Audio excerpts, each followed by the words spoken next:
ಕೊನೆಯಲ್ಲಿ ಒಂದು ಮನವಿಯನ್ನು ಮಾಡಲಿಕ್ಕೆ ಬಯಸ್ತಾ ಇದ್ದೇವೆ. ನಮ್ಮ ಐನೂರು ಮಂಜುನಾಥ್ ಪದವೀಧರ ಕ್ಷೇತ್ರದಿಂದ ಮೇಲ್ಮನೆಗೆ ಚುನಾವಣೆಗೆ ನಿಂತಿದ್ದಾರೆ. ಐನೂರು ಮಂಜುನಾಥ್ ಇವರು ಮಾಜಿ ಶಾಸಕರು, ಮಾಜಿ ಅಪರ.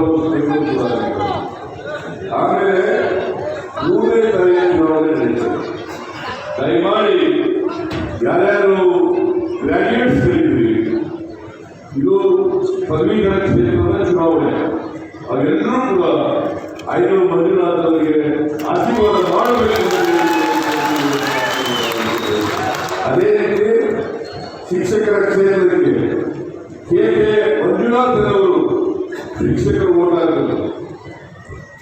ಹೈಸ್ಕೂಲ್ನ ಅವರು ಕಾಲೇಜು ಟೀಚರ್ಗಳು ಓಟ್ ಹಾಕಿದ್ರು. ಅವರಿಗೆ ಮಂಜುನಾಥ್ ಅವರು ಕೂಡ ಆಶೀರ್ವಾದ ಮಾಡಬೇಕು. ನಮ್ಮ ಪಕ್ಷದ ಅಭ್ಯರ್ಥಿಗೆ 7ನೇ ತಾರೀಕಿಗೆಲ್ಲ ಮತ ಕೈ ನೀಡೋಣ.